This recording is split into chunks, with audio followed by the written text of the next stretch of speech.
ngasigi thoram si aikoi hanadagi ipa ipu haktagi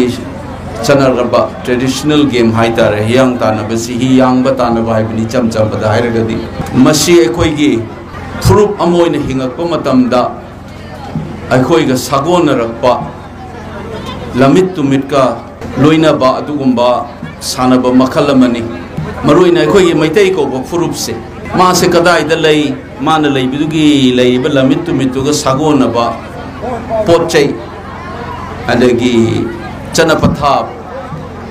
folk song dagi or su isai dagi or su tum khoi na ubo phangi baduni yam toy toy na haina ba sing da ka du na sing chan ba pata kum na long khon ba ai be se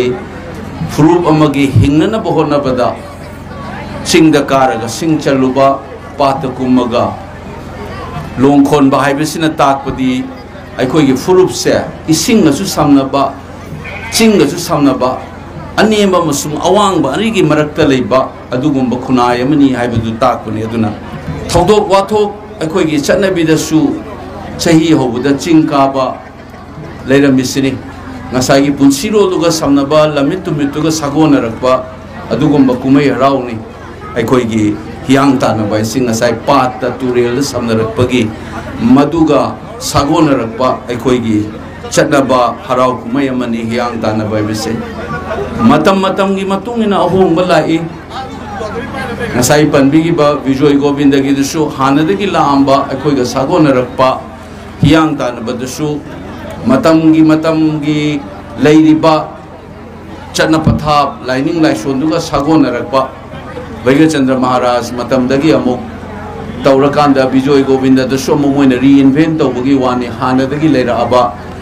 akhoi gi aina ngasai haijaba aikoi fru amoina aikoi ga sagona raga la aba pot amani mai magi matam gi matungina reinvent tawba amuna anoba saklona ma piraga hona bagi wane ngasi so khoina tawri bisisu anoba saklona ma piraga masum bachana bi ese akoi gi chathana leina ba adu masinba mani aina longzai aina yingjabadadi aduga ngasai akoi honorable MLA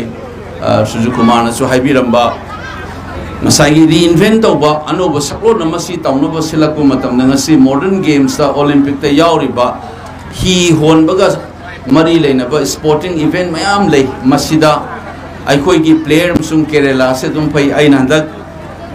parliamentary standing committee gi tour akoi gi study to chatli adai da Orissa da chatpada Manipur masana coach oraga waza oraga lehawi sports institute sing da su siga masiga sagona baduna modern invention tawbada su masigu madagi chanabi dugi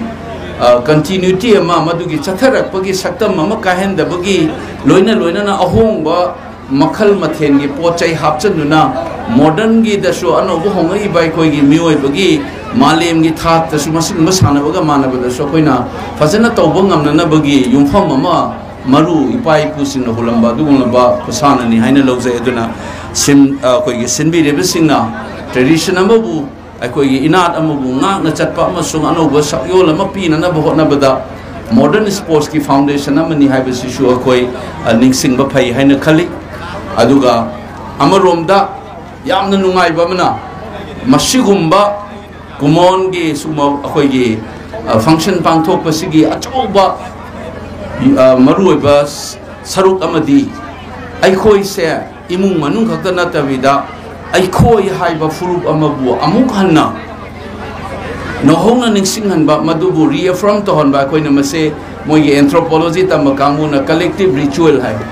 ritual ama pangtho kanda aikoi gi group ki solidarity gi madugi yumpham ama sagat base akoi anthropology taw kangu na di hai bani mase traditional gi sumaina ritual ga loina ri se aikoi furup amani haibudo madubu hena mara che sanana ba magi solidarity do leina ba sinba adugumba function amani aina aikoina lawpham thoi adnaina loisalak poda haijaning bade mafam da pangthuli masi aina sa haijage dunai su function sapana ba masu khara lamna sarka da mafam ne aduna masigi lei mafam ja hana dagi su pana to jaga dagi yaura tori mafam dagi yaura bese masi he na pak chaw na pangthokpa oina ba sinbi de besinga su toba duga aina swai ngam manga ta ko ge debe na ngasai haibadu पोचे अमदी थंबदी मथौ ताय ने खंजय कईगिनोदा MP अमगी मखादा लेरिबा आइगी inner Manipur parliamentary constituency द लेसे असेंबली कॉन्स्टिट्यूएंसी कुंथ्रानी थोइनी मसीद येनन बहोनबदा मफम अमदा करी थादगदगे थादरोइदगे हाइबदु आइंगोंद खनफम खरा थुए अदुना लाइरिबा ngasiगी पास ai ngasai हाइफेर उजरे मागे हिस्ट्री ai खतंग हमसु पाजगे अदुगा आइना मथंग आई कमिटी में सुले अदुगा आई टूरम त लाक्सेगा अदुगा आइना ngam खरा सेम बसाबा याबगी ममीदे आइसु उइ ngasai सुम येंगजबदे अदुना सिगी मफम सिदा आइना MP ओइरिंगगी मनुंग करिगुम खरा दी तौगे हाबदु मदे मियाम द थमजरमगे अदुगा लोइनाना ngasiगी लमजेन तानबिरिबा आइगी इचा इनाउ सिंगदैना हाइजनिंगबदी लैरिबा मणिपुरी ngasiगी ओइरिबा फिबम से आइखोइगी पुवारिदा आइखोइगी हिस्ट्रीदा अमुक्त थेंगनरक्त्रिबा तुंगदा अचौबा मवोंग अमदा सखिगदौबा मणिपुरी ममी यामना चाउना ताई थोइबे इरांग से करिनो ओइरिबा फिबम से करिनो हाइबसे मसी आखोइ मुन्ना खंथबा म चंगी थमो इजेतना मसुं थमोइ सेंगना खंथबा म चंगी आइना सुम उजबा अमसुं अतोप अहलमन सिंगनसु हेन उबिरंगनी मसे 1891 की वार मधुगी ममांगदा चही तरेट खुंताकपा सुमाइन तौदना अदगी 1948-49 की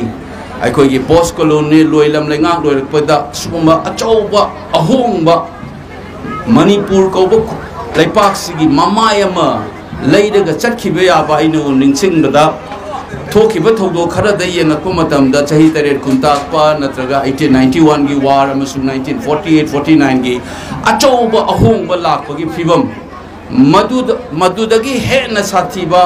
अचौबा मोमेंट अमा अदुगुम मिकुप अमदनि ngasi अखोइना लेपलगा लैरिबसे अखोइना ngasi सि लैरिबदा इराइसा कया मागी मयुम मैकैदा हंजन मंगमदना लैरि चही लिसिंग लिसिंग लैरि हाइरिबा अखोइगी फुरुप कंगला तोंबिदगी लानबा ngamdri पले लानबा ngamdri भगाउचौ इखाइदगी चंगो याद्रि मसे अखोइना निंगसंगरकांदा थोइबा सानरिबा नोंमगी हिंगदा यादबगी तौरिबा पाखलिबा थबक थौरम सिंगसिगा लोइनाना ngasiगी मेहौरोना इमा लेपाक इरमदम सिगी लैरिबा फिबम से अखोइजे कदाइदा लैरिबनो करिगी लैरिबनो अमसुं मसे अखोइ करि तौबम थोपगे हाइबसे मुन्ना खंथरकांदा अखोइना तौगदबु इथौदांग हिंगिङसिदा पांथोकपा पुन्ना अखोइ पुन्ना होनमिनबा म चंगी मसी हाइजरगा इ स्वाइदा सुम टेंशन जरगे